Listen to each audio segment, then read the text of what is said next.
resolve aqui, tá? Aqui é meio termo,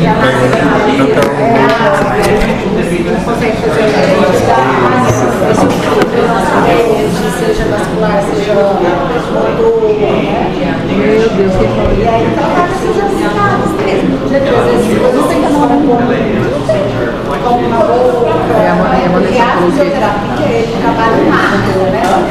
E a teoria ela dá esse movimento.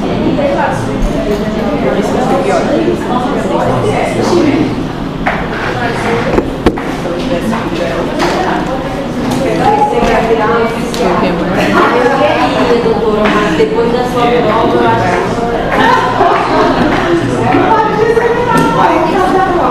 eu acho que não vai mais não. Mas é a mãe disse tem que ser um obrigado, porque eu entendo os outros, eu conhece já tem experiência, já tem experiência fora isso da sua piscina. ai,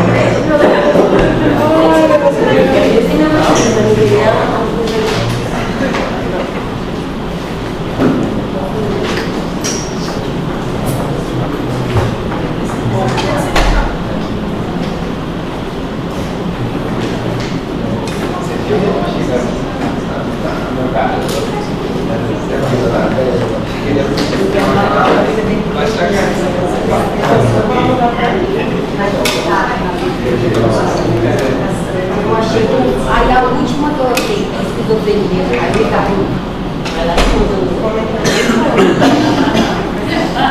eu falei não. Ele foi mandado hoje, eu li, mas depois eu entrei, eu falei, não, essa aqui na minha não tem mais. Não, aí o Júlio sempre falava assim, eu também não fui mal, mas aí a gente sai achando que eu esquiava, mas aí quando a gente vira, nossa, A gente vira paciência. não, aí o aluno fica fazendo melhor fazer a prova,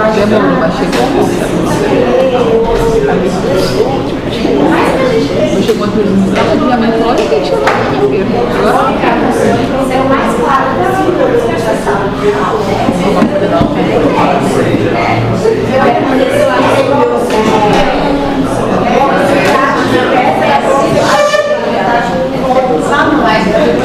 Mas é que a gente compete, nossa, cara. Eu sou louco,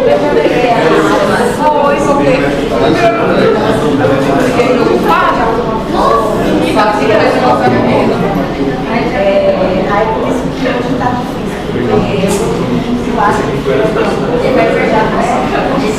Não, tem certeza. A gente já sai com vários transtornos. Mas super inteligente, ele mandou uma mensagem segunda-feira à tarde. Aí quando eu olhei, como é que você está fazendo? O trabalho é mal de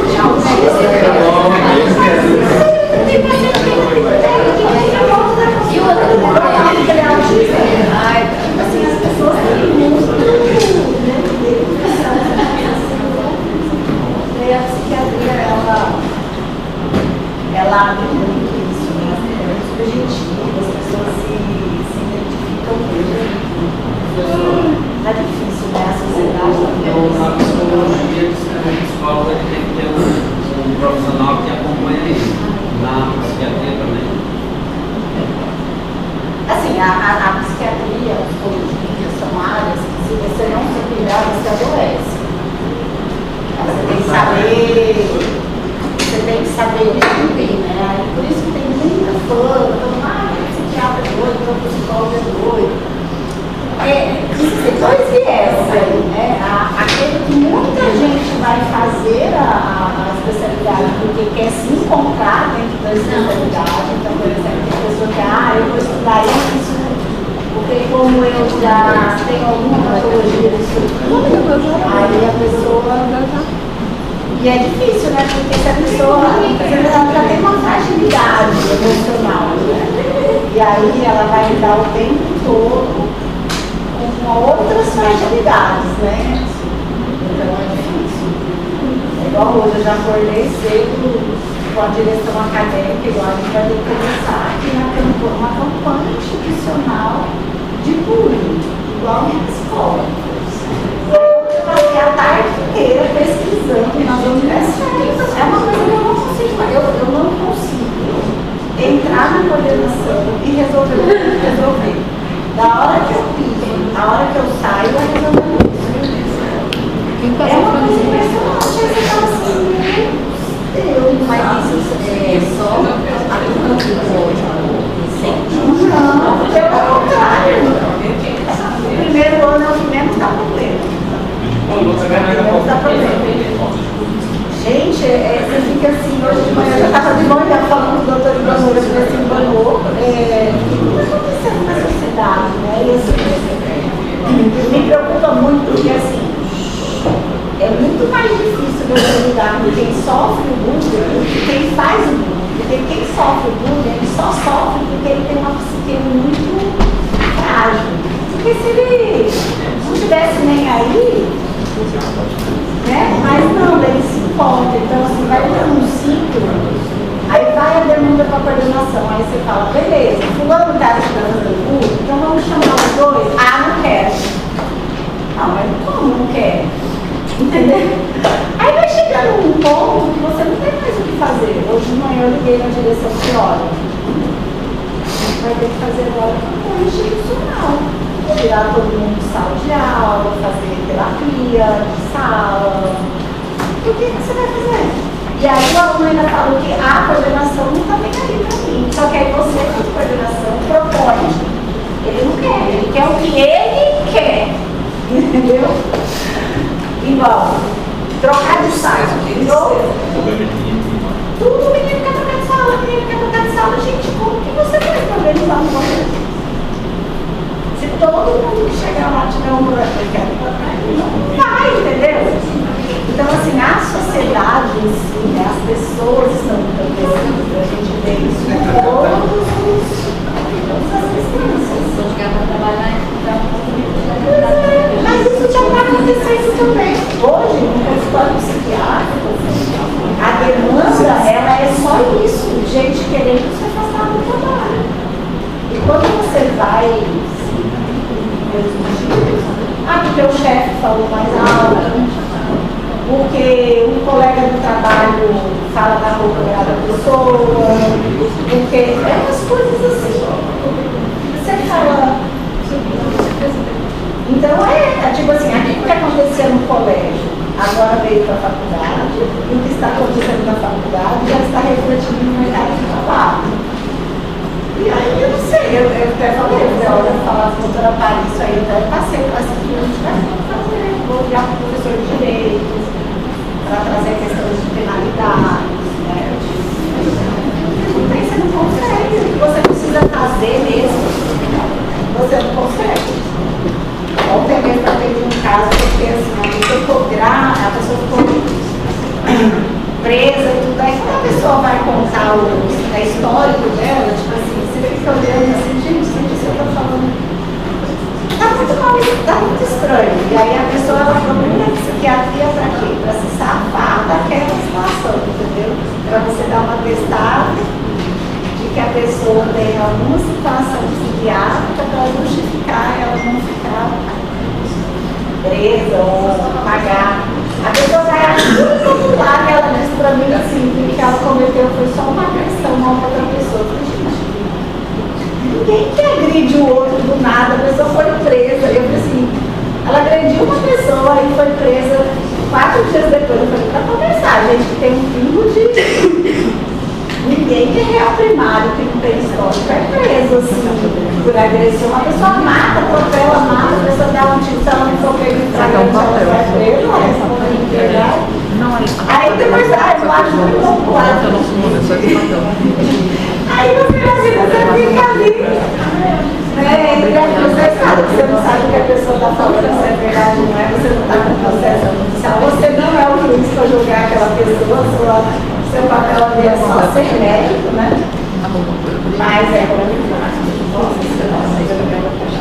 Mas aí por isso que a gente tem que se cuidar, né? Porque o psiquiatra, o psicólogo, ele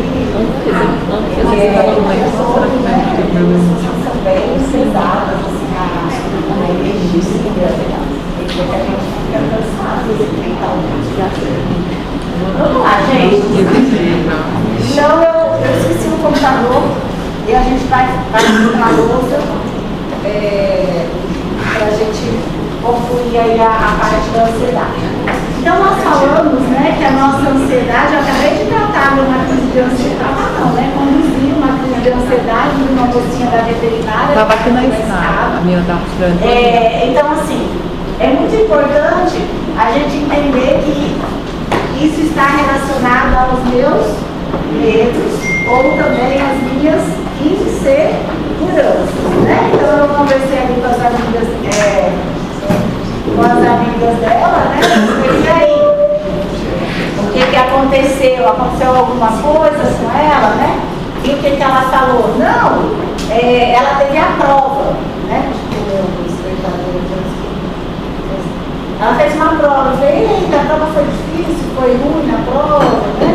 Aí ela, foi uma prova de bioquímica, foi difícil. Então, assim, a crise ela é precipitada por um medo, por uma insegurança que gera essa crise na pessoa. A crise, ela é autolimitada. Então, nós falamos, né, na aula anterior que nós temos os transtornos de ansiedade. Vocês lembram quais são? Nós falamos do TAG, não é isso? Do transtorno de ansiedade generalizada. Nós falamos da agorafobia.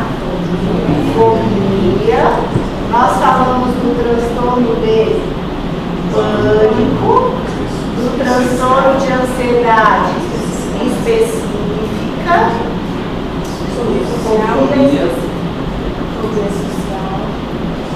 fobia específica, fobia social e ansiedade de separação. Muito bem.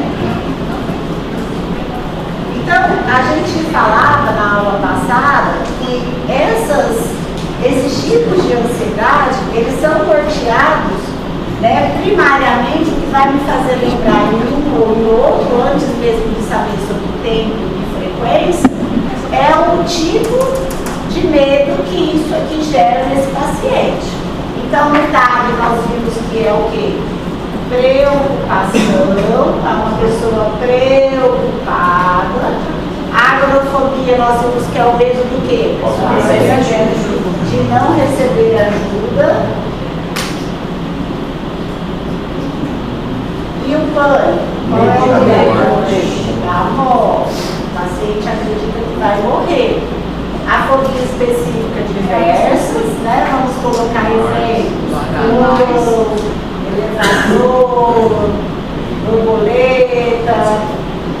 Uma dica que pode cair na prova de residência de vocês. É bom anotar isso também na prova. Qual é a fobia específica mais comum na população em geral? Vocês sabem? A fobia específica mais comum na população em geral? Acho que é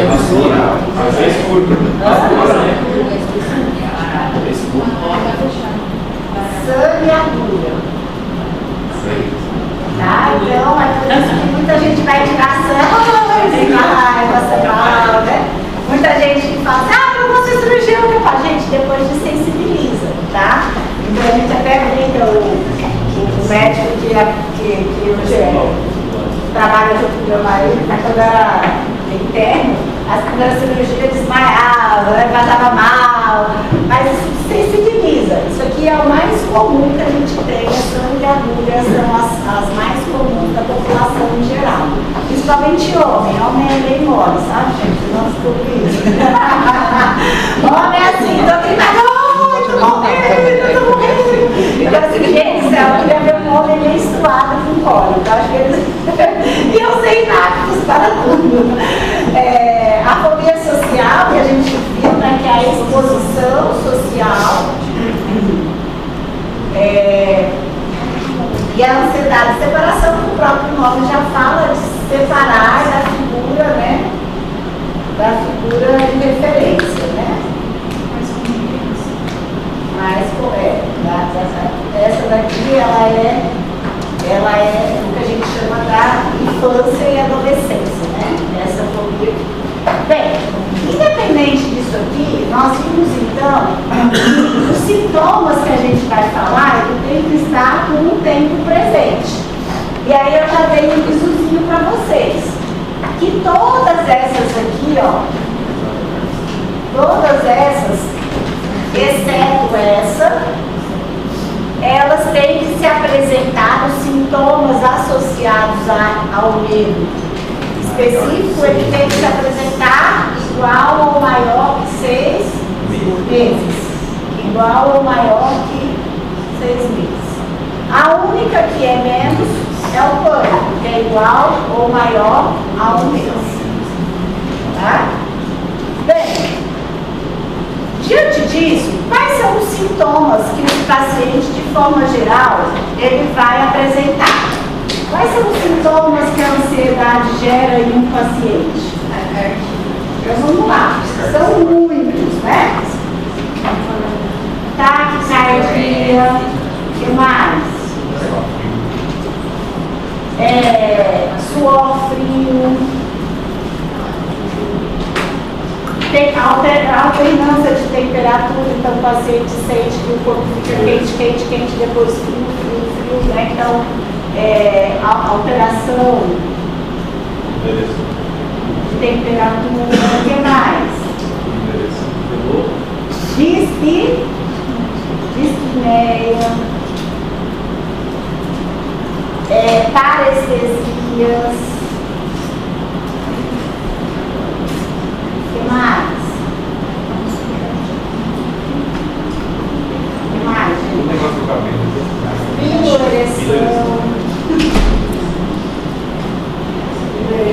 O que mais? Urgência miccional,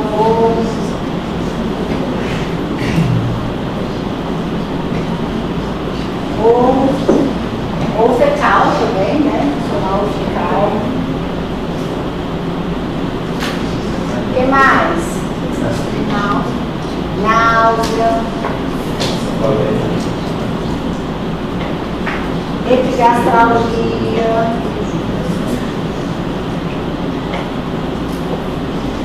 Aumento, isso aqui é muito importante, aumento da pressão arterial. Muitas pessoas ansiosas, quando tem crise de ansiedade, são dadas como hipertensas sem serem hipertensas. Porque ela chega lá, né, na emergência, o médico sem experiência, afere a pressão, dá lá 18 por tarará, 20 por tarará. O senhor é hipertenso, já começa um antihipertensivo. E, em geral, esse paciente, na verdade, ele está em crise hipertensiva em decorrência de uma crise de ansiedade.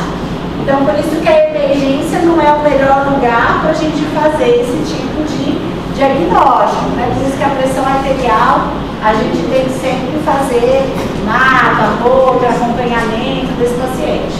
O que mais pode acontecer aqui, pessoal? Sensação do que no peito que a pessoa tem? Aperto no peito, né? Inquietação. Sensação de aperto no peito. Outra coisa muito comum, sensação de entalo na garganta, né? O paciente, ele fala que parece que ele está entalado, que tem alguma coisa na garganta dele, tá? Então, assim, a gente poderia citar aqui um monte de reações que acontecem, que podem chegar, inclusive, a sintomas bastante importantes da psiquiatria, que a gente chama de despersonalização. Né? O que seria a despersonalização? O paciente, ele tem uma crise tão intensa, que ele passa a ter a sensação que ele não é ele mesmo, ou que ele está saindo do corpo dele, assim, sabe? Parece que ele se vê distanciado do próprio corpo. É quase igual aquelas reações que quem faz cirurgia cardíaca que fica em em circulação extracorpórea refere, parece que ele vê o corpo dele lá sendo operado. Então a pessoa ela pode ter essa sensação também durante uma crise muito forte de pânico, né? A pessoa tem essa sensação de despersonalização, que ela está fora dela, ou que a gente chama também de desrealização, que é como se o ambiente que ela está fosse estranho a ela, como se onde eu estou, que lugar é esse, ela perde um pouco da noção ali. Então a gente chama isso também de despersonalização. Desrealização.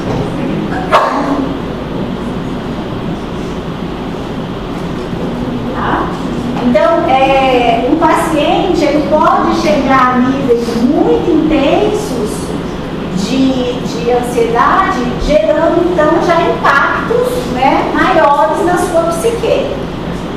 Em cima disso, a gente tem que distinguir, pessoal, o que a gente chama de crise de ansiedade e o que seria uma crise de pânico. Então vamos lá, ó.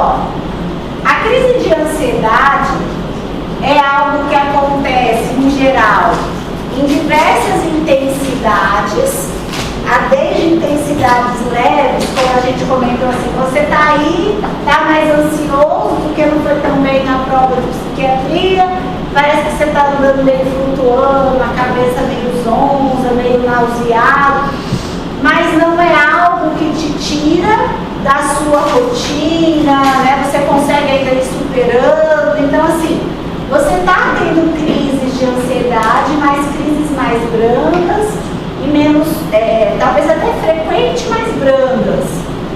E isso pode ir aumentando de intensidade a ponto de gerar uma crise de pânico. Então, por exemplo, agora eu atendi uma crise de pânico. A mocinha estava ali sentada e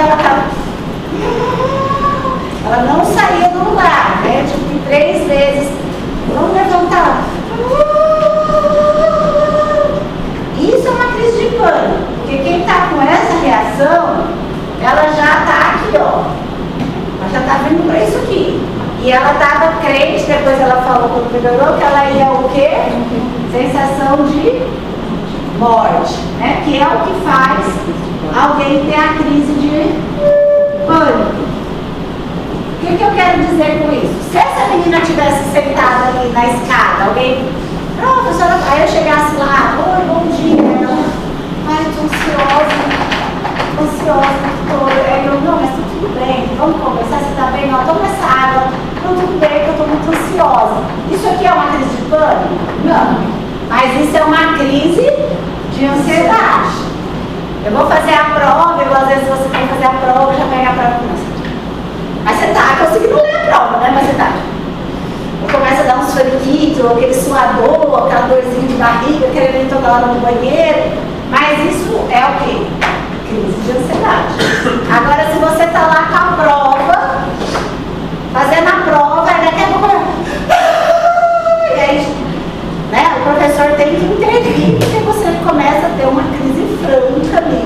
Aí isso é uma crise de pânico. Então as pessoas classificam erroneamente como se pânico. Eu já vi muitos médicos falarem isso de emergência. Ah, qual que é o meu diagnóstico, doutor? É ansiedade? Não, é pânico. Mas pânico é ansiedade. Então eles colocam como se pânico fosse uma outra patologia. Pânico é ansiedade. Pânico só é a ansiedade extrema. Descontrolado. Só isso. É a mesma situação. Ah, eu tenho um problema gástrico. Eu tenho uma gastrite e eu tenho um câncer gástrico. Mas os dois não são do estômago. É a mesma situação. Então aqui é tudo ansiedade. É só uma questão de intensidade. Então, por exemplo, a gente olha como se fosse um termômetro. Meu computador está aqui, tem um videozinho que eu sempre passo. Então, o pânico, ele é a ansiedade nível hard, nível 10. O paciente sobe aqui a ponto de fazer uma crise de pânico. Por que a gente tem que saber distinguir isso? O que é crise de ansiedade e crise de pânico? Porque isso aqui que vai me ajudar a fazer a distinção do tipo de ansiedade que eu tenho.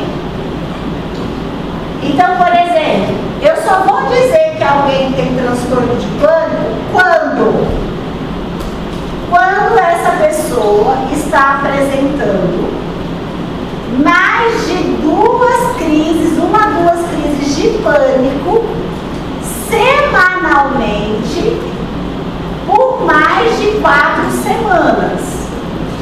Então vamos lá, o transtorno de pânico. Eu tenho que dizer que a pessoa está tendo de 1 a 2 ou mais crises de pânico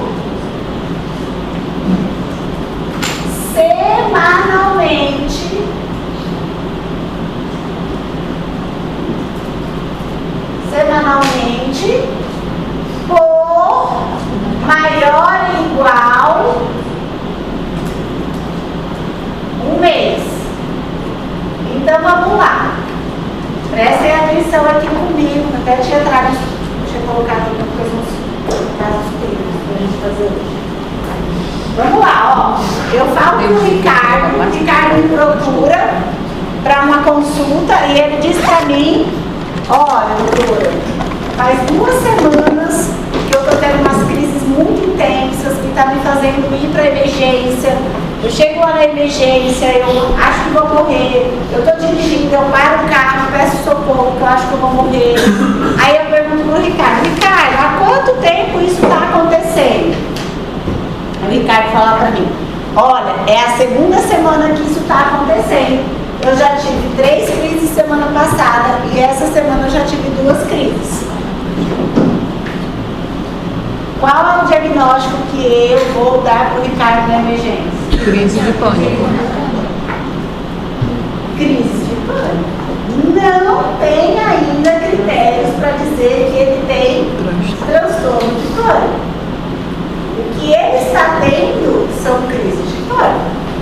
Agora, se essas crises de pânico permanecerem ocorrendo por mais de 30 dias, nessa frequência que a gente falou, aí eu vou dizer que ele tem transtorno de pânico.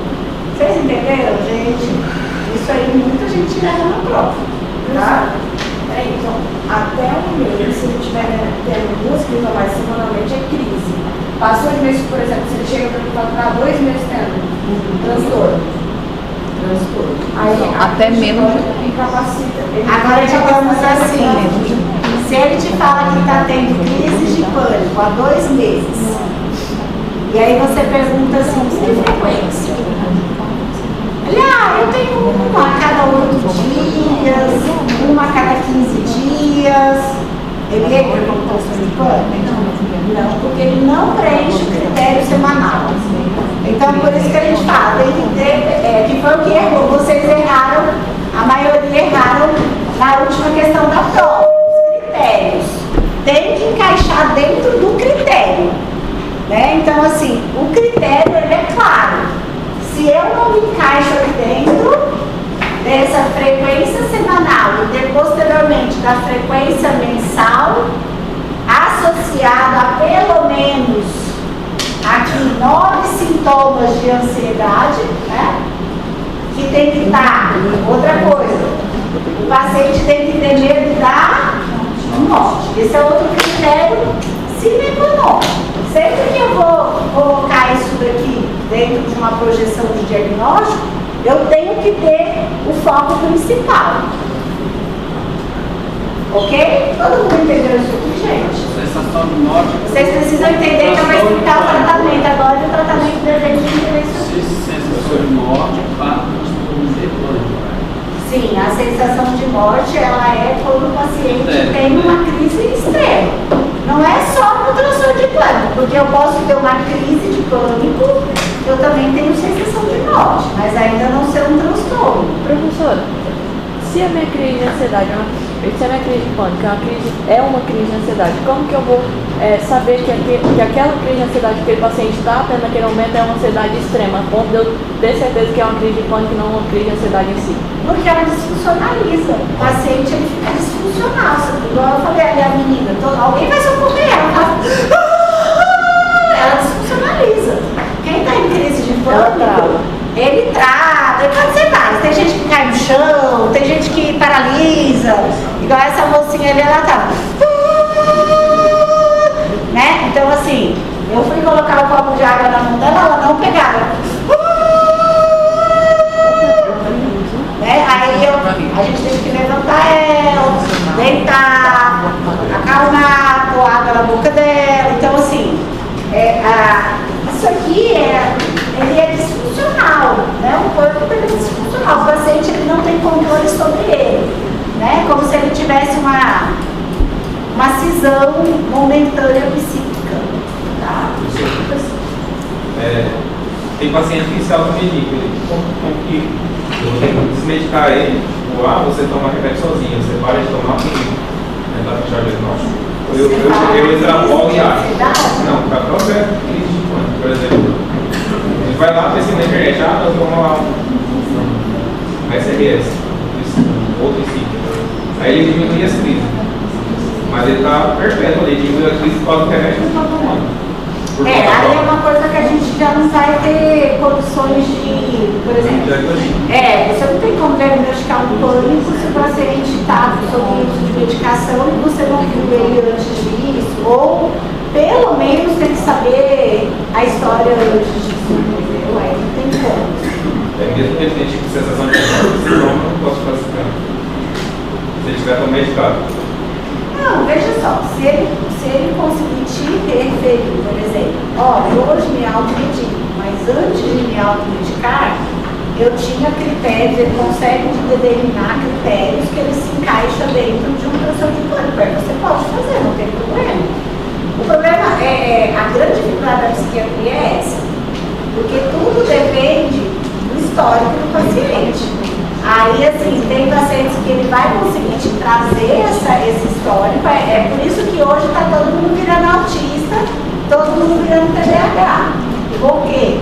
Porque as pessoas se encaixam dentro de critérios sem que esses critérios sejam encaixados dentro de uma frequência, por exemplo, uma pessoa começa a ter sintomas autísticos, tem sintomas autísticos na vida adulta. Aí ele chega lá e quer ser diagnosticado como autista. Eu só posso dizer quais são os critérios do autismo, que ninguém leva em consideração. Eu só posso dizer que alguém é autista, critério sine qua non, assim, primário, se aqueles sintomas autísticos iniciaram antes dos 12 anos de vida. Por quê? Porque o autismo é um transtorno do neurodesenvolvimento. Quem nasceu, ele não se tornou autista. Então aí o que acontece? Às vezes eu pego lá o paciente hoje que é esquizofrênico. A esquizofrenia, ele cruza com vários sintomas autísticos. Afonia, anedonia, né? Alogia, isolamento. Aí hoje é muito comum familiares de pacientes esquizofrênicos. Ai, doutora, a senhora tem certeza que esse diagnóstico do meu filho está certo, do meu pai está certo, do meu irmão está certo? Porque eu acho que ele é autista. Porque tudo que eu vi na televisão fala muito mais a favor do autismo. Aí você tem que explicar isso. Olha, vamos lá, vamos lembrar. Como era o seu irmão até os 18 anos? Como era seu irmão na escola? Entendeu? Então aqui também é a mesma coisa. Muitas vezes o paciente acontece, vamos supor, o paciente chega lá tomando coisa de farmácia que alguém indicou, né? E se ele está bem com aquilo, digamos, o paciente chegou usando fluoxetina, ele está bem no músculo, aí não vai tirar a fluoxetina do paciente, mas aí você tem que tentar colher a história, bem colhidinha, para ver aonde ele se encaixa ali na verdade, né? O que é a base primária dele. Porque o que muda não é o tratamento. O tratamento, a gente vai ver agora, é igual para todos eles. Exceto esse aqui que a gente trata também a crise. Mas tudo é igual ao tratamento. Mas aonde difere ansiedade, é isso aqui, ó. Enquanto eu não trabalhar no medo, o paciente não vai parar de ter. Porque quem tem crise de ansiedade já está na configuração de personalidade daquele paciente. Se a gente perguntar aqui, quem que é a pessoa calma aqui na sala? Zen. Quem que é os mais zen? Eu já falo, o Eduardo tem ele, bem zen. O Eduardo é bem zen. Mas já é diferente, né, Eduardo? Por exemplo, o irmão dele já é bem acelerado, né, senhor? Essa semana prova aí. Então, mas aí assim, você acelera, mas você acelera dentro do seu, né? Agora tem alguém aqui que já deve ser aquele acelerado, né? Tipo assim, a vida é acelerada. Então, assim, isso, quem que tem mais chances de vir a ter crise de ansiedade? A Lavínia ou o Eduardo? A Lavínia. Agora, o que muda é como ele lida, porque, por exemplo, isso não quer dizer que o Eduardo não tenha crise de ansiedade. Ele vai ter também, ele pode ter. Só que até dentro da crise de ansiedade, num paciente mais calmo, ele segura mais, ele é mais brando, a chance dele chegar, até às vezes por ser mais tímido, mais calado, a pessoa ela se contém mais psicologicamente. O paciente mais afoito, quando ele começa a ter um sintoma, ele geralmente eclode aquilo assim mais catastroficamente, né? Então, assim, hoje, por exemplo, tem coisas na vida que a gente tem que vivenciar para poder dizer. Eu já tive crise de pânico, né? Por exemplo, eu sou muito acelerada. E quando eu me formei, eu tinha um tio, meu tio amado, assim, meu melhor amigo. Meu tio morreu na véspera da minha formatura. Morreu em outubro, assim, uma morte nada a ver. E eu me formava em novembro para dezembro. E aí, olha que interessante que é a nossa cabeça, né? Eu muito ansiosa, sempre muito acelerada. Eu comecei a não perceber, mas eu comecei a ter medo da morte. Aí vim, me formei, não sei o que, papapá. A primeira viagem que eu fui fazer de avião, eu me lembro que eu viajei de férias depois para Porto de Galinhas. Eu acordei com o coração acelerado. Aí eu acordei assim, na praia, não sei o que. Vou morrer, tô morrendo. E aí você entra naquele loop, e eu só sei que na hora que eu vi, eu já estava numa cidade lá próxima de Porto de Galinhas, sendo atendido e monitorado, e parará. Primeira crise.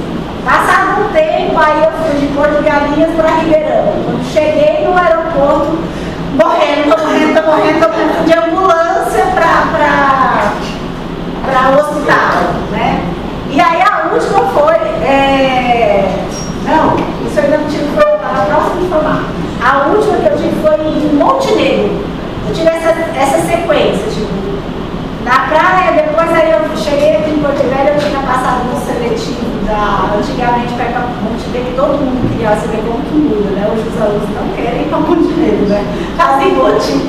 Na minha época, a gente fazia o processo, passei o ano inteiro estudando, porque a São Lucas só disponibilizava 2 vagas fora da São Lucas, né? E aí tinha um livrinho. E aí eu tinha uma amiga, falei assim, nós vamos ter que pegar essas 2 vagas. Aí a gente passou o ano inteiro estudando, eu e ela, para pegar as 2 vagas, e a gente pegou as 2 vagas que tinha. Só que aí eu cheguei aqui, tinha que ir de carro para Montenegro, porque o ônibus já tinha saído, todo mundo. Cheguei em Montenegro, fui dirigindo sozinha, e eu nunca tinha feito estrada. Cheguei em Montenegro, dei um piti lá, assim, dormi, já cheguei, depois já estava todo mundo nos alojamentos, fui dormir no colchão, no quarto da enfermeira lá, na sala da enfermeira. Acordei com a minha amiga, assim, meu colchão inundado de suor, e eu tô morrendo. Aí foi quando eu comecei a me despertar, né? Nossa, eu acho que eu tô tendo, na verdade, crise de pânico, tô com medo da morte, parará. Hoje, eu tenho muita ciência disso. Então, quando eu começo a querer, eu sei que eu não vou morrer primeiro, eu sei que eu não vou morrer. Então, a primeira coisa que o paciente precisa aprender é que ele não vai morrer. Se o paciente aprender isso, ele já vai diminuir a crise dele, assim, em 95%. E Então, por exemplo, por um período eu viajava de avião, eu viajava com alprazolam. Se às vezes o avião, eu nunca tive medo de avião, ia subir o avião e começava coração, né? Aí eu tinha que trabalhar minha mente, pensar que o avião ia cair. O que a gente vai pensar? O avião vai cair, que eu vou morrer, meus filhos vão ficar. Aí a gente começa a obnubilar um monte de coisa. Então, qual é a importância da gente entender isso? É porque a gente precisa trabalhar com o paciente o medo dele. Porque se eu não trabalhar o medo, ele vai passar a vida inteira tomando remédio. Então, por exemplo, eu não tomo nenhum remédio para ansiedade, mas eu sou ansiosa. Se eu não fizer exercício todos os dias, tem dia que acontece coisas assim que eu fico... Aí eu vou para os filhos, às vezes, sabe o que está acontecendo? Não tem tempo de terapia. É sério isso, não brinca não, gente. Quem me vê acha que eu sou até doida. Aí eu vou pro espelho dele, tá? Seu coração está acelerado por quê? O que está acontecendo? Vamos lá. Reseta, volta para a realidade, né? Vamos lá, isso não vai adiantar. Né? Vai adiantar? Não vai. Se você morrer, você vai adiantar. Você vai morrer, acabou, minha filha. Vai ser internado e é isso. Não tem que você se preocupar se vai morrer. Vai morrer mesmo, todo mundo vai morrer. E aí a gente começa a trabalhar isso na gente. Então, por isso que o principal tratamento do transtorno de ansiedade, na verdade, não é o medicamento. É a psicoterapia e é a mudança de hábitos de vida. Então, por exemplo, quem sabe que é ansioso, pode não fazer exercício físico? Não pode. Tem que fazer exercício físico todos os dias, de domingo a domingo. Por quê? Por que isso aqui acontece? Quem é mais ansioso são pessoas que naturalmente têm uma menor produção de serotonina no organismo. Então essas pessoas, elas têm que estar constantemente ajustando os seus níveis serotoninérgicos e noradrenérgicos. Qual é a forma mais natural de se fazer isso?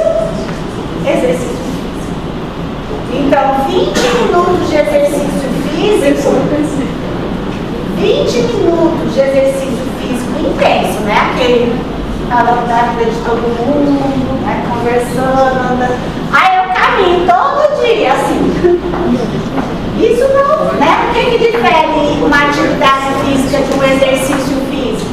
A frequência cardíaca. Eu só é caracterizado no exercício físico aquilo que atinge 75% da frequência cardíaca máxima do paciente. Então, 20 minutos de exercício físico, gente, equivale a um comprimido de antidepressivos em doses baixas. É muita coisa. É muita coisa. Por isso que se o paciente não entende isso, ele não começa a trabalhar todos os quesitos.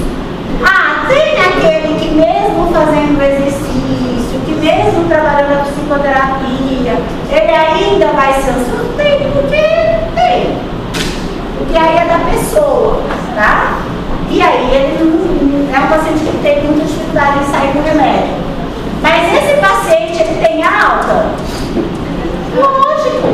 Direto eu vejo lá no carro, nossa, prof, só vai dar alta? Eu nunca vi psiquiatra dar alta. Lógico que tem que dar alta. Quanto tempo dura um episódio, assim, digamos, a partir do momento que eu diagnostiquei isso aqui, exceto essas fobias, que é uma coisa muito mais sazonal, mas em geral, quanto tempo dura um tratamento de ansiedade? 1 ano e 2 meses, no máximo. Se o paciente não melhorou nesse período, por que ele não melhorou? Não tratou principalmente a forma com que ele vê esse medo, essa insegurança. Não fez exercício físico, não dormiu corretamente. Ou seja, por exemplo, uma pessoa que é muito ansiosa, se ficar toda hora lá vendo telejornal sanguinolento, quem estuprou, quem matou, quem caiu, quem morreu, né? O aluno que é ansioso, qual que é o problema do aluno ansioso? Em vez de ele chegar aqui na faculdade e não ficar ouvindo fofoca, o que ele faz? Ele é o primeiro de ver como é professor tal, e não sei o que, não sei o que. E a prova de não sei o que. Ele já começa a criar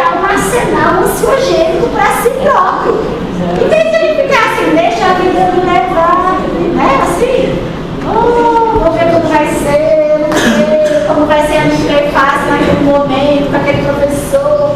Nossa, o professor era muito bravo, o professor era mal amado, agora o professor era super feliz. Tudo muda, né? Mas eu não entendo isso. Eu já chego ali e quero ansiogizar uma situação. Então, o paciente, é por isso que a gente fala, ele geralmente já está onde isso? Na própria personalidade dele. E o CC? Né? A psicoterapia TCC? A que a gente mais indica é a terapia cognitivo-comportamental, porque ela é exatamente a terapia que mais trabalha a lógica, né? Então, a ansiedade ela é a lógica, é isso que eu estou falando. Tipo assim, eu alto faço a TCC em mim, né? Poxa, por que tu tá assim? O que vai adiantar, né? Tipo, como espelho. Você está, na verdade, fazendo isso. Nossa, você foi muito mal na prova, mas tudo bem, vai dar para recuperar, calma, vai dar certo da próxima e tal, a gente já ansiogeniza.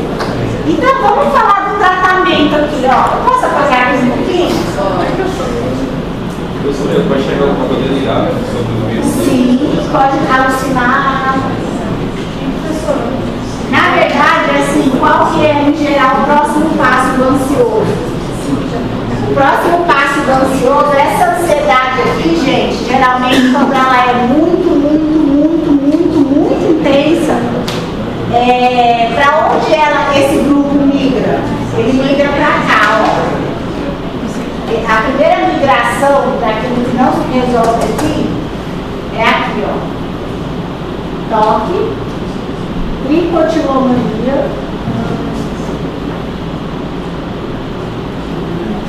acumulação, esquimpinho.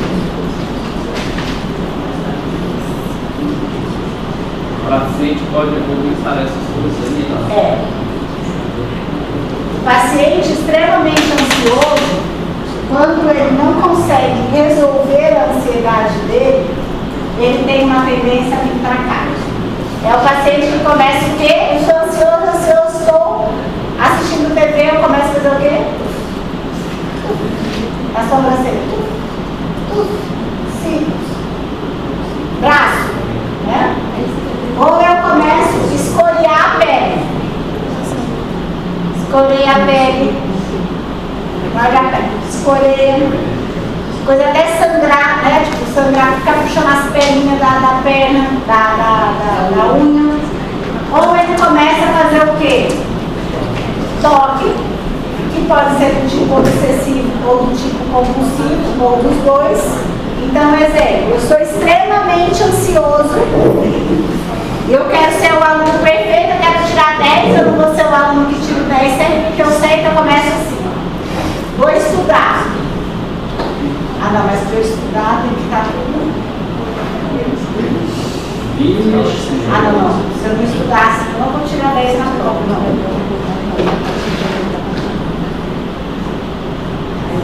Ah não, tá. Se eu não estudar assim. Assim começa. A ansiedade é exatamente esse desdobramento. Aí entra nesses alimentados. Mas é uma função, né? É a mesma situação. O paciente que ele tem extremo é porque aqui ele não entra aqui. O paciente ansioso, que ele começa a ter ansiedade em relação à alimentação. Que aí é o que a gente falou, eles entram na aula separada, na aula passada. Isso aqui a gente cria grupos. Isso aqui são uma ansiedade extrema que não é resolvida e ele tem uma decorrência. O transtorno alimentar é a mesma situação. Então, dentro do transtorno alimentar, eu sou alguém que já tem uma ansiedade extrema e aí eu começo a me preocupar em engordar. É como se engordar seria uma fobia específica, mas aí como é alimentar, ele é caracterizado por aquele grupo específico. Aí eu começo a ansiologizar, aí eu provoco, por exemplo, um vômito como decorrência, do mesmo jeito que eu arranco o cabelo. Né? Então, assim, isso daqui é uma situação que, na verdade, ela sempre é uma consequência. Né? Por exemplo, o paciente com toque, quando a gente pergunta, quando piora o toque, pode ir atrás que alguma coisa aconteceu de importante na vida daquela criança. O toque começa muito na infância e na adolescência. Então, por exemplo, alguém que sofreu um transtorno de separação muito intensa, se não adaptado, se não tratado, ele evolui para cá facilmente na criança. A criança passa a sofrer um toque. Né? Então, só que qual é o problema disso? Isso aqui é facilmente tratado. Isso aqui não. Isso aqui, assim, a cada 100, 90 vai evoluir para a vida inteira. O prognóstico disso aqui é muito ruim. Professor, quais são os tipos mais comuns de toques? Hã? Não entra agora na aula, mas quais são os comuns, assim? O comum é contaminação, simetria, pensamentos de premonição. Ah, se eu não andar nessa linha, minha mãe vai morrer. Né? Mas seria mais uma superstição? Não, aí tem a distinção entre superstição e toque. Existe a questão de superstição. Mas não, aí ela é diferente. Por exemplo, a superstição é algo que você tem aquilo, mas se você não fizer aquilo, não vai te impossibilitar a vida. Por exemplo, se eu deixar o sapato virado, minha mãe vai morrer. Eu não deixo, não. Aí você vai lá e tira, beleza. Mas se alguma coisa chegar e te... não dá tempo de você fazer isso agora. Vai lá, você vai embora. Entendeu? Tipo assim, por mais que você resiste. A pessoa com toque, não. Ela vai ficar ali horas e horas e horas, ela vai inventar 1000 desculpas até ela ter uma oportunidade de ir lá e desvirar o sapato. Né? Essa questão de movimentos repetitivos também entra no toque.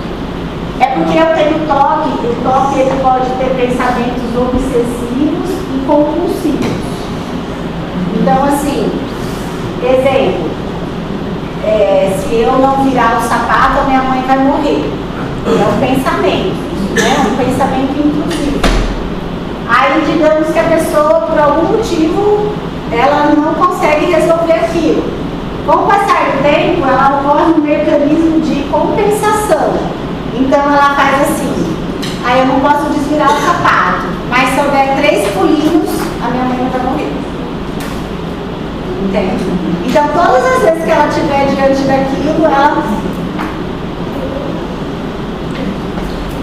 Então, isso já é uma compulsão, né? É um ato. Então, aí ele já começa a desenvolver o toque clássico, que é obsessivo compulsivo. Porque tem muitas pessoas que às vezes sofrem só do toque obsessivo, só do pensamento, mas ele não tem atos compensatórios. Entendeu? O toque é muito complexo. Muito complexo, muito complexo. Por exemplo, ontem mesmo, a minha sócia, que tem a máquina de DMT, que trata o toque. Ela falou que até parece que ela está muito estudante. Diz que ela tem, por exemplo, ela tem que ficar se fazendo assim. Aí agora ela está no internato, eu acho. Mas ela não sei nem de qual faculdade é, não conheço não. Aí parece que é assim, como ela não pode ficar. Aí ela fica assim. Aí ela põe a mão e fica pensando que ela está fazendo o sinal. Aí você imagina o quanto isso é disfuncional. Porque, digamos, o paciente está lá, numa passagem de visita na cirurgia. Ela não está prestando atenção no que o preceptor está falando. Ela está aqui pensando. Fulana! Aí leva a catracada, né? Porque ela está dispersa. Então, assim, o toque ele é muito complexo, porque, assim, ele é uma doença muito... O paciente leva, às vezes, anos para confessar que tem toque. Já peguei paciente que dá diagnóstico 30 anos depois. Porque o paciente, qual é a diferença do toque e do delírio? Ele tem consciência de que aquilo é irreal, ele tem total consciência de que aquilo é indevido, mas ele não consegue parar. Então, assim, traz muito prejuízo de tempo, traz muito prejuízo financeiro, né? Por exemplo, o último paciente que eu fiz de toque, o penúltimo paciente que era um paciente do Acre, ele ele já tinha quebrado, parece que 10 ar-condicionados. Porque ele pega o ar-condicionado e começa a ter que apertar 22 vezes. Né? Aí, por exemplo, um dia ele fez a sessão comigo, aí eu saí, eu demorei desligando, quando eu saí ele estava dentro do carro ainda. Aí eu bati no vidro e falei, tá tudo bem. Tipo assim, era muito tempo que ele já tinha feito a sessão, ele já estava dentro do carro. Aí eu falei, tudo bem, ele doutor, eu estou esperando um seguro. E falei, o que aconteceu? Aí eu quebrei a ignição do carro, porque ele tinha que ficar rodando 85 vezes. E aí o que acontece? Não é só 85 vezes. Digamos que ele está aqui. 1, 2, 3. Passou alguém. Ai, vamos começar tudo de novo. Buzinou, distraiu ele. Começa tudo de novo. Então, assim, no toque ele tem que parar e começar tudo de novo. Então, imagina, foi o maior prejuízo financeiro de novo. Então, o toque, ele é muito complexo, né? Assim, é muito difícil. E o que acontece muitas vezes na criança e no adolescente é que a família, ela cansa. E aí ela faz um de acomodação familiar. Ela começa já a fazer pela criança para antecipar o processo. Então, se a criança tem que sair e passar a mão na maçaneta 5 vezes, aí a própria família já fala, vamos fulano, e abre lá. Aí o pai e a mãe já vai assim, ó, 1, 2, 3, 4, 5, pronto, vamos, já fiz 5 vezes. Entendeu? Ou se não chama a criança, vai 5 vezes. Quando deveria ser o contrário. Né? Então, por exemplo, atualmente eu tenho até uma conhecida minha que está com a filha de 9 anos com um toque bem premente. Aí quando eles chegaram comigo no consultório, o que a família vinha fazer? Ou ela deixava ela fazer, por exemplo, um dia ela chegou num aniversário, aí ela ficou 2h30 para tomar banho. E a mãe esperando. Porque tipo, ela chegava no banheiro, ai não, eu tenho que voltar para a porta da entrada da casa. Aí ela voltava para a porta da entrada da casa, fazia o caminho, começava a tomar, ah não, mas alguma coisa me interrompeu. Voltava, agora você imagina isso, meia-noite, 2h30, a criança fazendo isso. E a mãe lá, né? Aí também não pode, você tem que interromper. Aí quando a gente orienta, olha, não, você pega a criança e fala, vamos tomar banho e acabou. Aí ela começou a penalizar, por exemplo, se você fizer isso, você vai ficar de castigo. Aí é pior, porque aí ocorre uma punição para algo que ela não controla. E o que a gente tem que fazer? Tem que interromper o ato, mas sem gerar um sofrimento, né? Sem gerar um sofrimento. Distrair para outra ação, para outra coisa, né? Acalmar. É muito complicado, assim. O toque é um mundo à parte. O toque, na verdade, é o quê? O que o toque fala? Que quem sofre de toque tem um defeito muito mais grave do que o ocioso normal na circuitaria serotoninérgica. É como se fosse uma hipofunção muito drástica da circuitaria serotoninérgica. Você não tem que te baixa? Tem que porque tem pessoas, tem gente que passa a se punir, por exemplo, tem muitas pessoas que têm toque de cunho sexual. Por exemplo, eu tenho um paciente que ele tem toque em relação ao irmão mais novo. Ele se vê abusando do irmão. Então isso é extremamente perturbador, porque ele se pune o tempo todo por pensar isso, entende? Então assim, ele sabe que aquilo, e é o mais interessante, aquela pessoa jamais fará aquilo. Mas o pensamento intrusivo, ele vem sem parar. E aí muitas vezes, até quando tem esses cunhos mais repugnantes, o paciente ele começa muitas vezes a se autoflagelar na tentativa de suprir aquele pensamento. Né? A gente vai falar do toque na próxima aula. Então, assim, aqui, pessoal, com que a gente trata isso aqui? Né? Como que a gente trata essas fobias? Então, o paciente tem que estar apresentando foco por mais de 6 meses associado a sintomas de ansiedade aqui, por mais de um mês associado a crises de pânico, com medo de morte, aqui no transtorno de pânico. Como que a gente trata transtorno de ansiedade, pessoal? Aqui a gente vai falar um pouquinho de farmacologia agora para a gente poder ensinar isso aqui para vocês. Vamos lá. A gente tem duas grandes classes aqui, que seriam os antidepressivos e o que a gente conhece como benzodiazepínicos. Então vamos lá. Quais são as classes de antidepressivos que nós temos? A primeira é a tricíclica, a segunda, inibidor seletivo de recaptação de serotonina, a terceira, inibidor seletivo de recaptação de serotonina e noradrenalina. E aqui na quarta a gente vai colocar os que a gente chama de atípicos, que são os mais modernos, que têm variadas formas de formulação. Vamos lá. Quais são os tricíclicos mais importantes que um clínico geral tem que saber? Isso aqui, gente, o clínico tem que saber. Isso não é do psiquiatra. A mais famosa, que é a amitriptilina, a nortriptilina,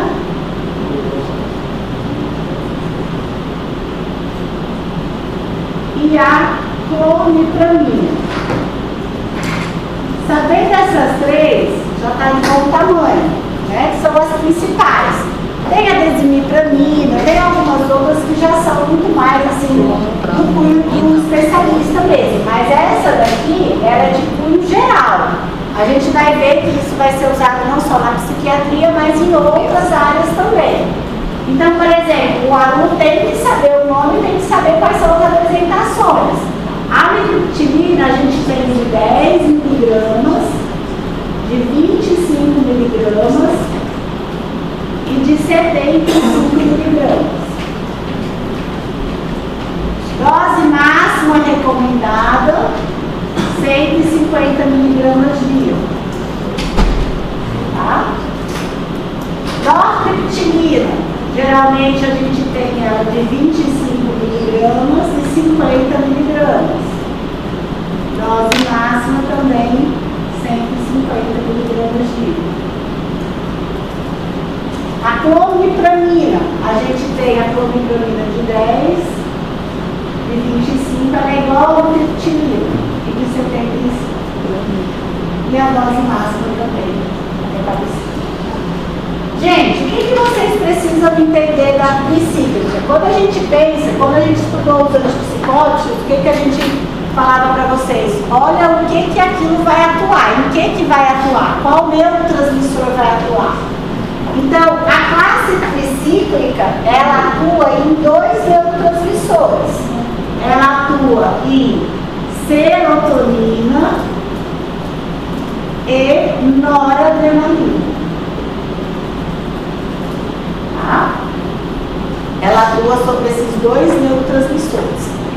Quais são as vantagens e desvantagens da classe tricíclica? A classe tricíclica, ela é uma classe que ela não é seletiva. Não é seletiva. Então, assim, ela é muito boa, ela é muito eficaz. Mas, por não ser seletiva, ela acaba gerando muitos efeitos colaterais que muitas vezes fazem com que esses pacientes não suportem ou tenham muitos efeitos colaterais indesejáveis. E por que esses efeitos colaterais acontecem? Por essa não seletividade. Essa não seletividade faz com que essa classe de medicamentos peguem receptores não só serotoninérgicos, mas noradrenérgicos, como também alfa-adrenérgicos, histaminérgicos e muscarínicos. Então, ao pegar esses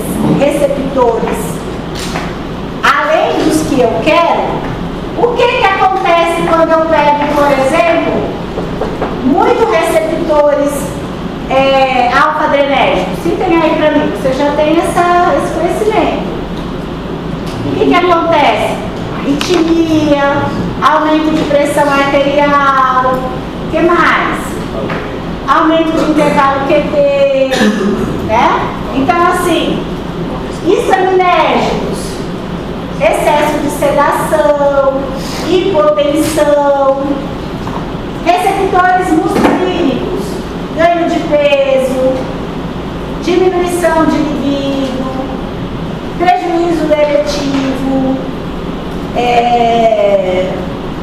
constipação, olho seco, boca seca, né? Então, assim, essas medicações, elas são muito boas, tratam muito bem, né? A gente vai ver tanto depressão quanto ansiedade, porém elas geram um custo muitas vezes para alguns pacientes altos, outros não, outros se adaptam muito bem. Aí, olha só, essa classe hoje, principalmente a amitriptilina, ela é usada para várias outras coisas, como o quê? Enxaqueca, dor crônica do intestino, dores crônicas de fibromialgia, dores de coluna. Por quê? Porque ela tem o quê? É histaminérgica.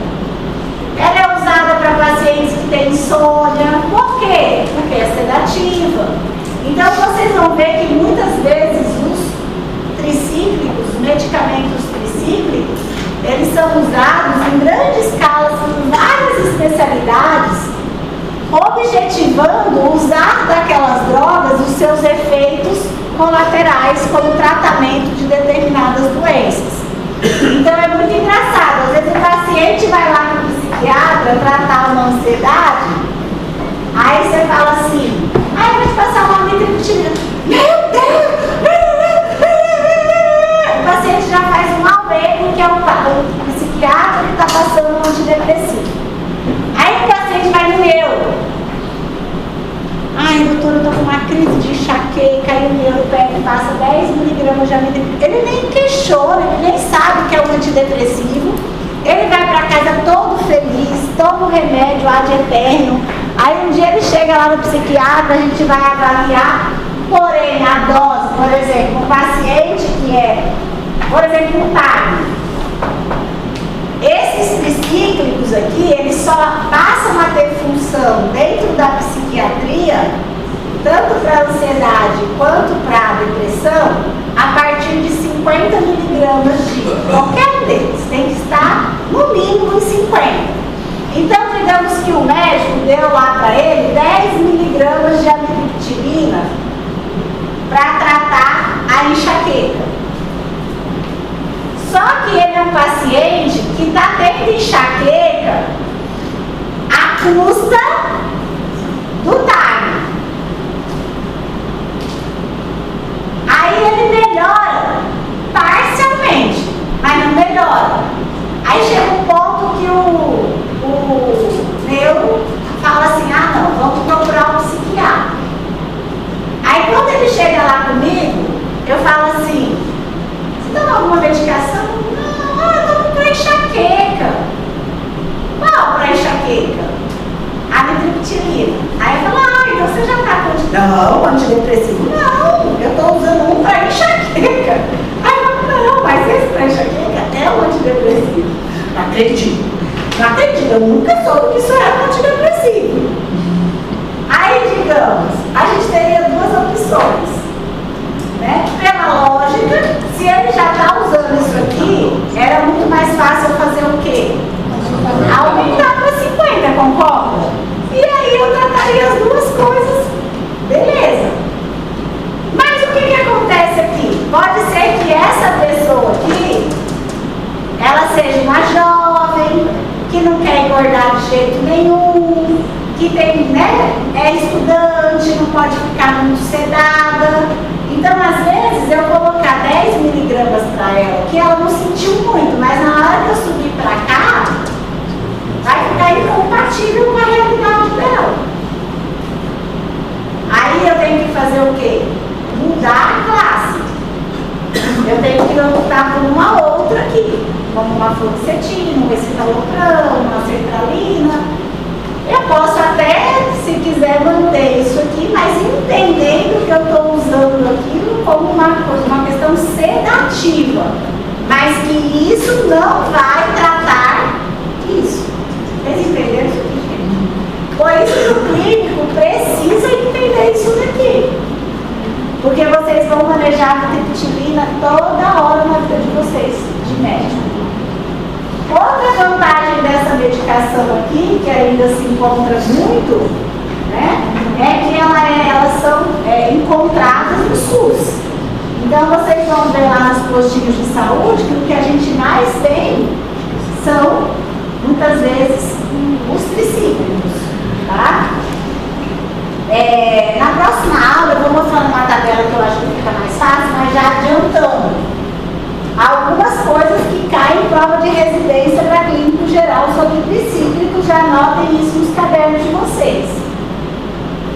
Uma questão que cai sempre: qual é dos tricíclicos o mais seguro para idoso? Então, assim, ó, eu posso passar um tricíclico para idoso? Pode, óbvio que pode. Mas se eu for falar sobre um tricíclico e um inibidor seletivo de recaptação, é óbvio que o inibidor seletivo de recaptação é muito mais seguro nesse idoso. Por que ele é muito mais seguro? Porque ele é seletivo. Então, ó, só para a gente continuar aqui para fazer um raciocínio lógico entre as classes. Essa classe aqui, qual é o neurotransmissor que ela pede? Inibidor seletivo de recaptação de serotonina. Então aqui a gente já tem uma diferença. Veja só, aqui eu tenho um dual, aqui eu tenho um simples. Tá? Só um pouquinho. Aqui de novo, acompanha aqui comigo, ó. Inibidor seletivo de recaptação de serotonina e de noradrenalina. Olha que interessante. Isso aqui é parecido com quem? O tricíclico. Então, o que os inibidores seletivos de recaptação de serotonina e noradrenalina atuais são? Tricíclicos melhorados. O que quer dizer isso? Que isso aqui é ruim? Não, isso aqui é maceta de bom. Isso aqui é maceta de bom. Por isso que tem gente que fica assim, ai que absurdo, eu fui em São Paulo, paguei R$3.800 numa consulta do psiquiatra e ele me pagou, passou a triptilina. Por que ele passou a triptilina? Porque ele sabe que é bom, que vai resolver. Né? Porque quem compra uma consulta cara, ele tem que passar o que ele sabe que vai resolver. Então, assim, o que o mercado farmacológico ele faz? Ele faz uma melhoria daquilo que ele sabe que é bom. Então, eles fizeram dessa classe o mesmo disso aqui, só que fizeram ela mais o quê? Seletiva. E se ela é mais seletiva, ela traz menos efeitos adversos. Mas, por exemplo, traz menos, mas traz zero? Não. Quais são os três principais aqui, ó, dos duais? Duloxetina, venlafaxina e desvenlafaxina.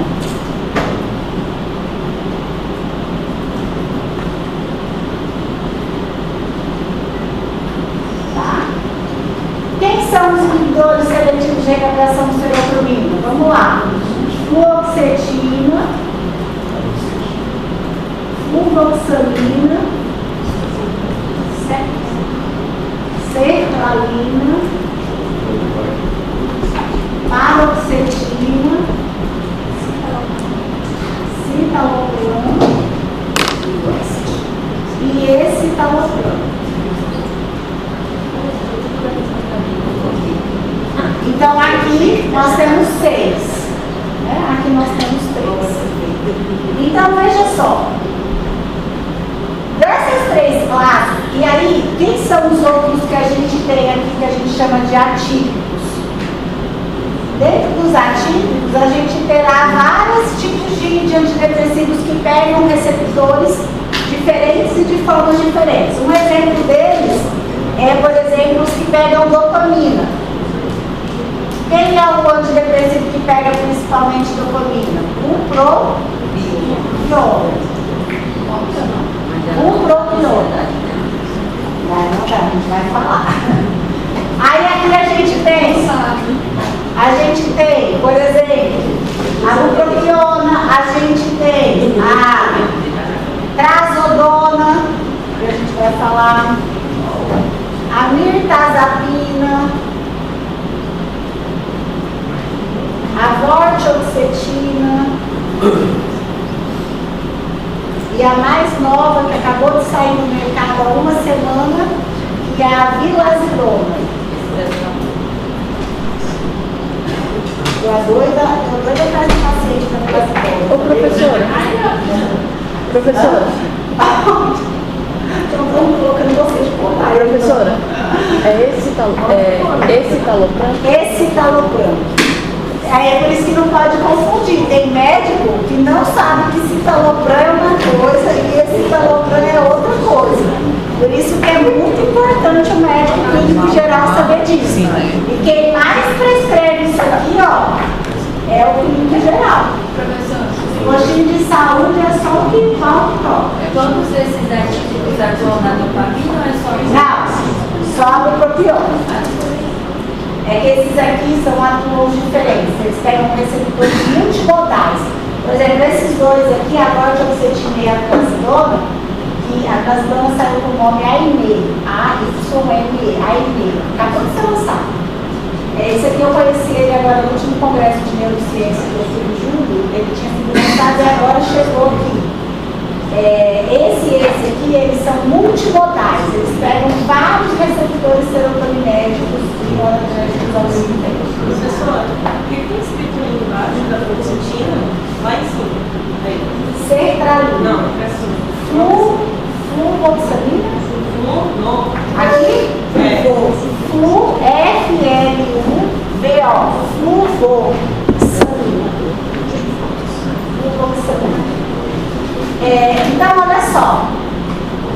Esse aqui, pessoal, ele é também muito mais seletivo.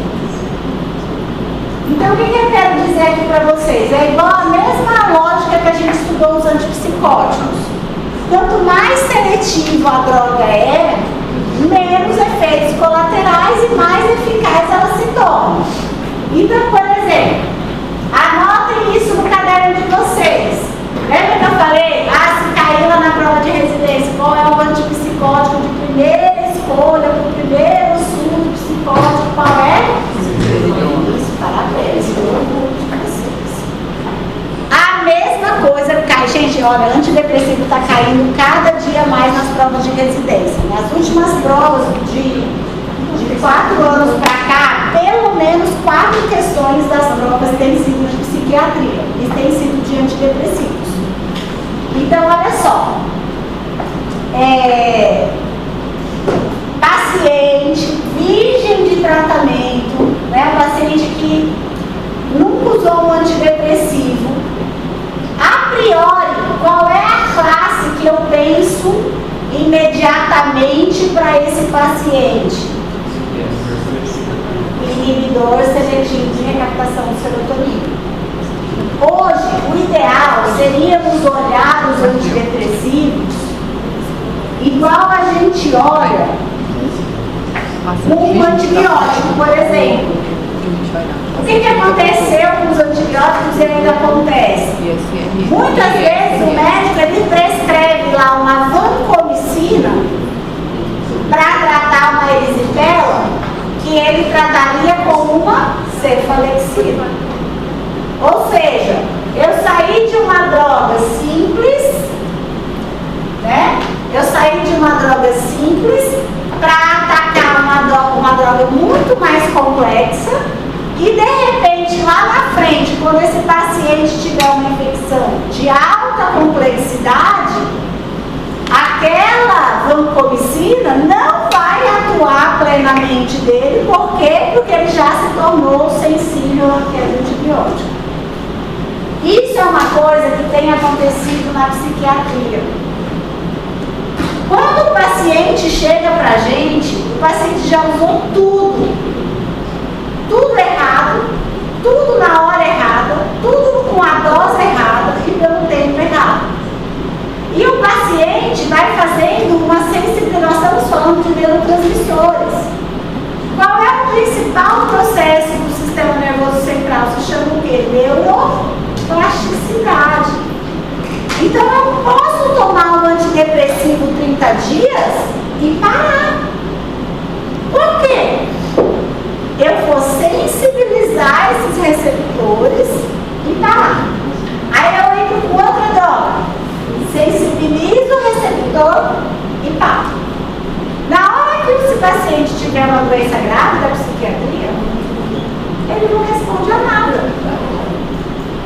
Por isso que vocês não caiam nessas besteiras de ficar tomando coisa que o colega dá, que o colega toma, porque isso é muito errado, né? É a mesma situação do aluno de medicina hoje que fica tomando porcaria para estudar. Quando ele cai, por exemplo, a gente já está vendo isso acontecer, sofre um acidente de carro, sofre um acidente de moto, sofre um problema dentário, tem aluno que está tendo que ser sedado em centro cirúrgico. Por quê?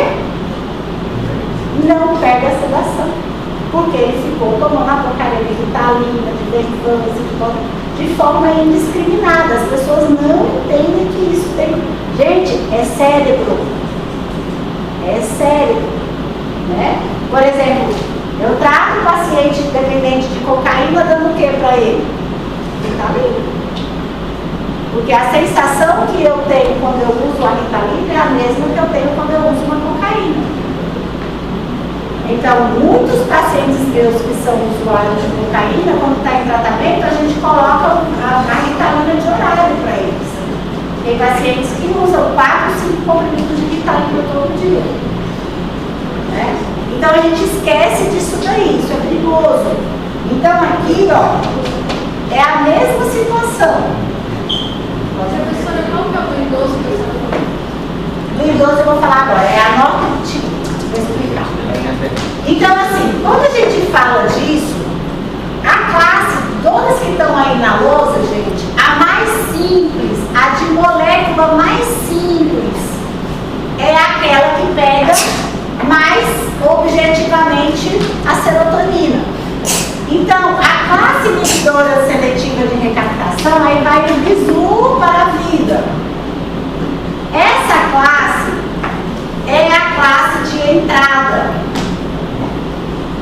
É a classe mais seletiva. É a classe com menos efeitos colaterais. E é a classe que vai para... Aí, entre todos da classe, 2 nomes vocês circulam. Fluoxetina e sertralina. Esses 2 podem para tudo. Quando eu falo para tudo, eu estou dizendo as classes especiais. Quem são as classes especiais? Gente que não é gente. Quem é gente que não é gente? Criança, né? Idoso, gestante e parturiente. Né? Por que a gente brinca que é gente que não é gente? Porque tudo dá errado nesse povo. Vocês vão ver quando vocês forem médicos. Você está ali tratando uma criança, a criança está morrendo, daqui a pouco a criança está morrendo. A criança está morrendo, você vai passar, você vai morrer. Né? Gestante é a mesma coisa. Por isso que quem trabalha com gestante, com parturiente, né? Pós-gestação, gestante, parturiente, idoso e criança, a gente fala que é um mundo paralelo. Então, por exemplo, eu posso prescrever todos esses antidepressivos aqui em criança e adolescente? Não, jamais. Não, jamais. Crianças a partir de 4 anos de idade até 18 anos, sempre lembrem desses dois, fluoxetina e sertraline. Ah, mas meu irmão está no psiquiatra, tem 15 anos e o psiquiatra passou esse citalopram. Ok, ele sabe o que ele está fazendo, só que ele não é consenso mundial de liberação, ele é categoria D naquela faixa etária.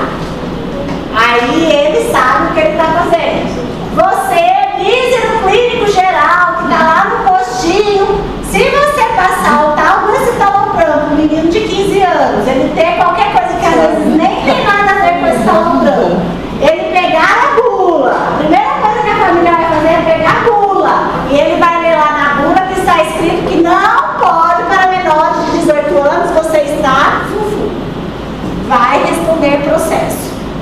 Então, prestem bem atenção nisso que eu estou falando para vocês, tá? Não especialista, não se arrisque.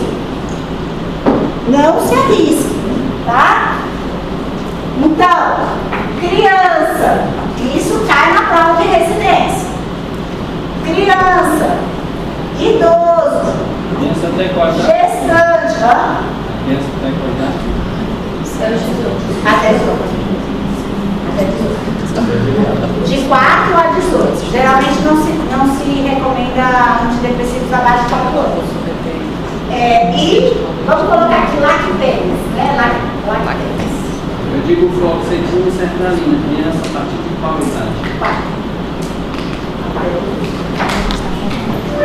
Então, por exemplo, eu estou com uma gestante no meu postinho que está tendo crise de ansiedades não controladas e eu vou ter que perceber. Outra coisa, tá, gente? Gestante e lactênis, né? Das porperas, do período corporal.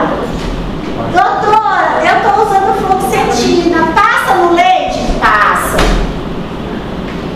Eu sou uma gestante, eu estou usando antidepressivo, passa no leite, passa na placenta, passa. Esse está sendo outro problema da atual sociedade, tá, gente? Olha só, as pessoas não querem mais trabalhar isso. Então, a mãezinha ficou grávida, ela não quer trabalhar isso. Ela quer imediatamente tomar o remédio. As pessoas estão destemidas. Ai, a professora está dizendo então que a mãe tem que ficar em sofrimento e não tomar o remédio? Não é isso que eu estou dizendo. Só que é a tua obrigação, e aí fica a cargo desta mãe se ela vai tentar primeiro medidas mais naturais ou não, né? Porque a gente sabe também que uma pessoa descompensada também afeta a gestação, óbvio, né?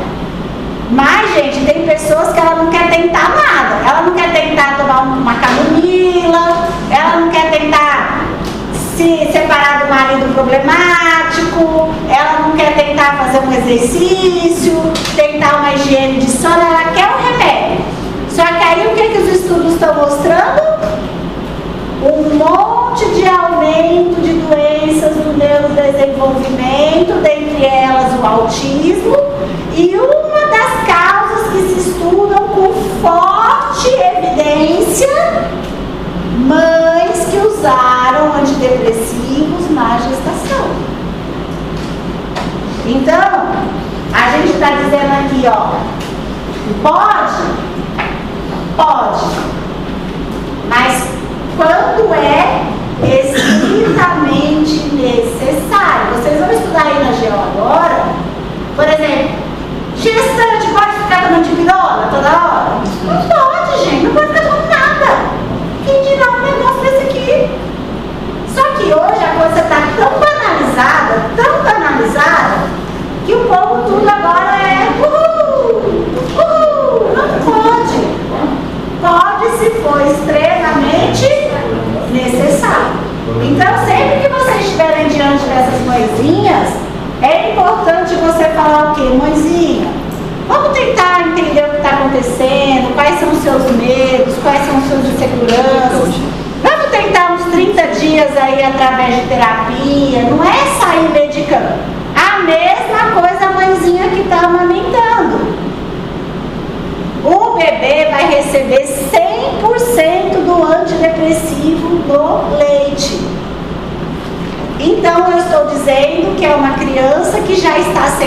medicada desde o seu primeiro dia de vida.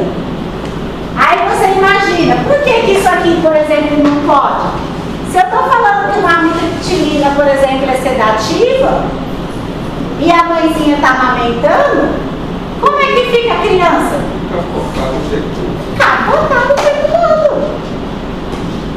Porque ela já fica sob sedação. E vocês imaginem, se eu prescrevo 50 miligramas, que é dose mínima, para alguém que tem 60 quilos, quantos quilos tem um bebê? 3. A média ali, 3, 4. Quanto que ele fica ali recebendo isso? Ninguém fala, gente, isso é uma coisa séria. Então, gente, eu sou chata. Às vezes vocês vão me encontrar lá na... Às vezes eu vou nas aulas de plantão lá na GO, às vezes eles vão lá ver meus atendimentos. Eu sou muito explícita para as mãezinhas lá, porque hoje, por exemplo, tempo para caber, eu fico de sobreaviso todo sábado e todo domingo. Meu telefone não para de chamar nessa obstetrícia. Tudo eles querem medicar essas gestantes. A menina deu uma crise porque teve medo do parto, já achando psiquiatra. Não precisa disso, tenha calma, vamos ver se isso vai evoluir, se isso vai precisar, né? Não é sair medicando todo mundo, não pode, tá?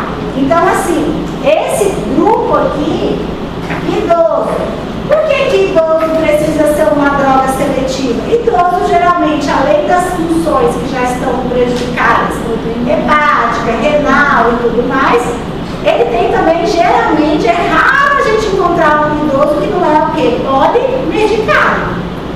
Geralmente ele é hipertenso, ele é diabético, ele tem vários, já toma remédio para cálcio, remédio para vitamina, ele já tem muita coisa. Então a gente vai ver na próxima aula que isso aqui ele tem interações. Tá? E aí a gente tem que lembrar disso daqui. A mesma coisa a criança, quando a gente fala de adolescente. Né? Por quê? Porque o adolescente ele estuda, ele é ativo, ele tem uma série de coisas que a gente, né? Por exemplo, eu atendo muito estudante, então uma das minhas drogas prediletas como psiquiatra, sem dúvida que eu mais prescrevo, é sertralina. Por que eu prescrevo tanta sertralina assim? Porque eu vou contar um segredinho para vocês, que só quem lê o livro no rodapé vai conseguir ler isso.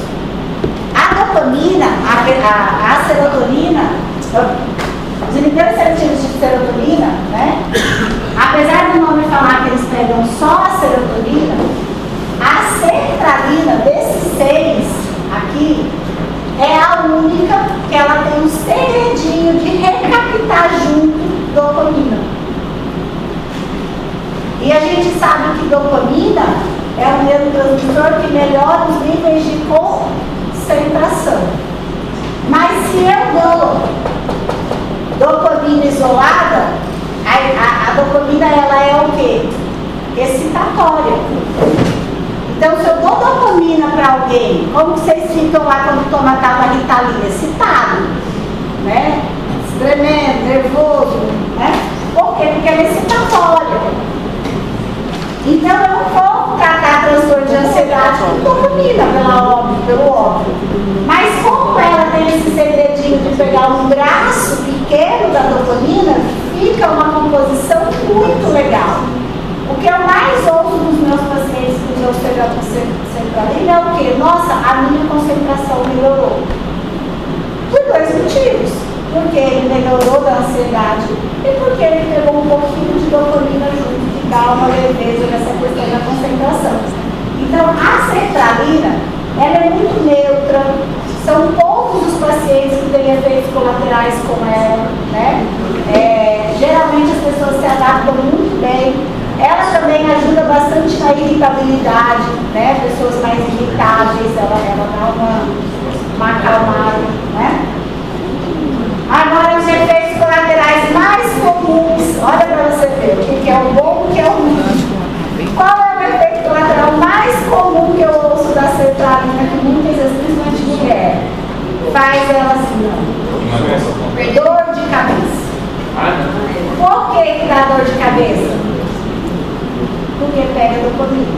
Então, no começo, eu tenho que ficar insistindo discutindo com a paciente, toma de pirona de horário, olha, não vou aguentar 30 dias, porque às vezes esses 30 dias para o paciente é muito difícil, ele fica com aquela dor de cabeça na fronte, assim, apertando, dando uma sensação ruim, incomodando, né? Então é uma das coisas que a gente mais, vocês falaram de engordar, eu vou falar na aula que vem, já está na hora, mas assim, desses todos aqui, os que mais incidem em emagrecimento e não em ganho é a fluoxetina e a sertralina. São os que mais ajudam em perda de peso inicialmente. Porém, há um problema. Essa perda, ela é em geral inicial, nos primeiros 4 meses de uso. Depois, ela já não tem mais esse efeito. Por quê? Porque todos os antidepressivos a longo prazo, eles mexem no metabolismo da glicose. E aí ele pode, inclusive, fazer o contrário, dar mais sensação de querer comer doce, aquelas coisas, tá? Depois eu vou falar um pormenor na aula que vem, vou pedir para vocês darem uma estudada. Na aula que vem a gente vai retomar a farmacologia para eu poder ensinar o tratamento da ansiedade, que já vai servir para o tratamento da depressão. Então, dei uma lida nas classes, né, nas doses. Aí eu vou dar esses videozinhos para vocês, que é o que vocês vão começar já a fazer a próxima ficha, que é dos fármacos, tá bom? E dos papers equívocos que a gente vai falar também, tá? Ok? Dúvidas aqui?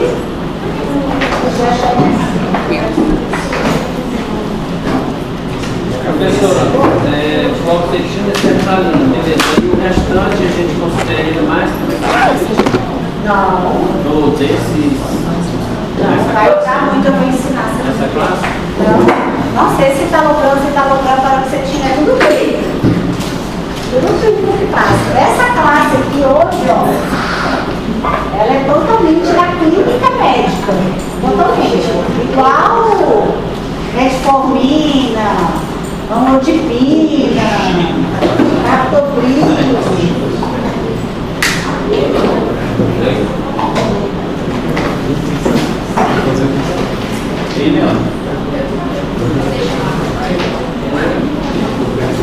Vai te chamar?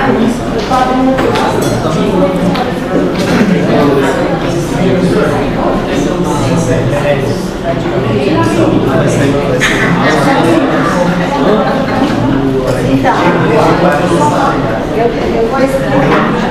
Na verdade, assim, não existe cura. Nada, não existe cura. Ele existe um tempo para você dar, você dá não assim, fica bem. Se ele aprender a lidar com isso. Agora, pode acontecer ao longo da vida dele, um novo episódio que deixe muito assim, dica de novo. Isso é a nível da ansiedade.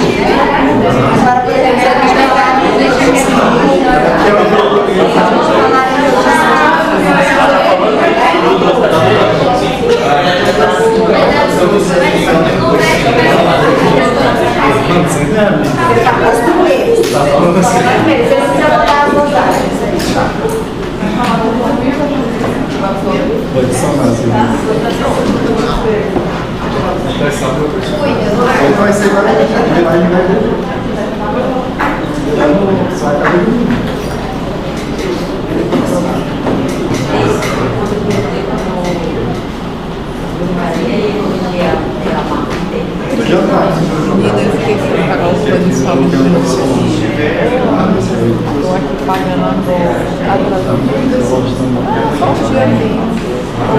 O colega era até assim, 4 dias.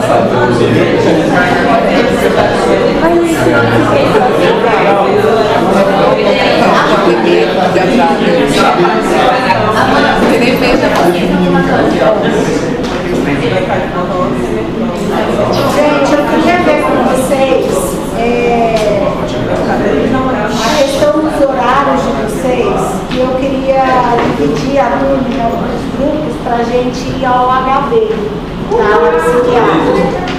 Como a gente não tem um relatório ainda aqui para vocês, eu queria ver se a gente conseguia fazer algumas práticas, né, que podem ser lá no HD, podem ser no CAPS também. Aí eu preciso só ver como estão os horários de vocês.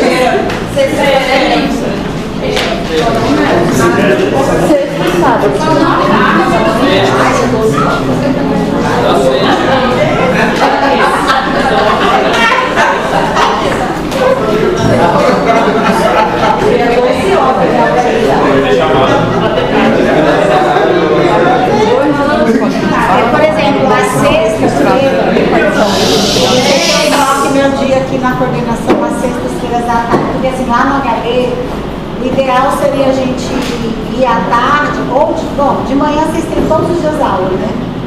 Sim, na sexta Mas só que Ah, é. Só tem a prova. Eu vou pegar os horários de vocês.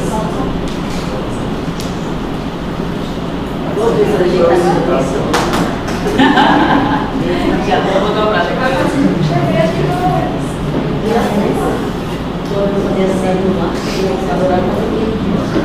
Porque agora já dá pra gente...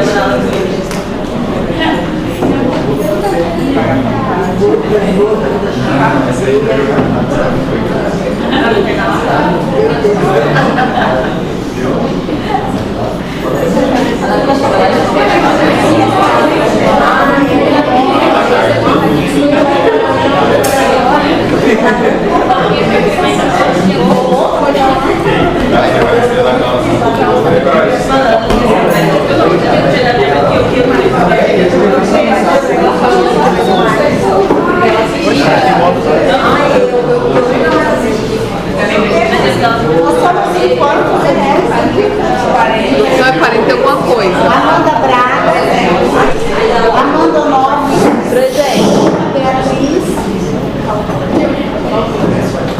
Andressa, Presente. Carla Carolina, Presente. Cecília, Clara, Wesley, Diego,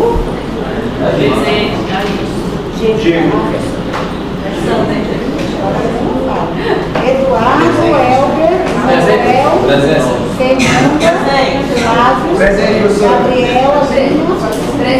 Lima, Gabriela, Luiz.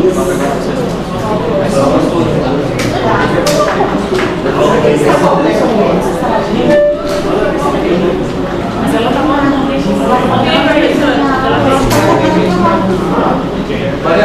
Everton, Isabela, Ivo, deixa os alunos, quem é representante Cadê o Yamanda aqui, ó? eles olharem que tem aluno que já está reprovado por favor na matéria. João Vitor, Joyce, Jussara, Presente. Lara, Lavínia, Maria Carolina, Mariana, Mariana Gabriele, Mariana Oliveira, Marina. Gente, a aula tá chata, tá tranquilo, a pessoa não falta nada. Vai ser falta em todo. Marielza, Pamela, Paula Beatriz, Paulo Luiz,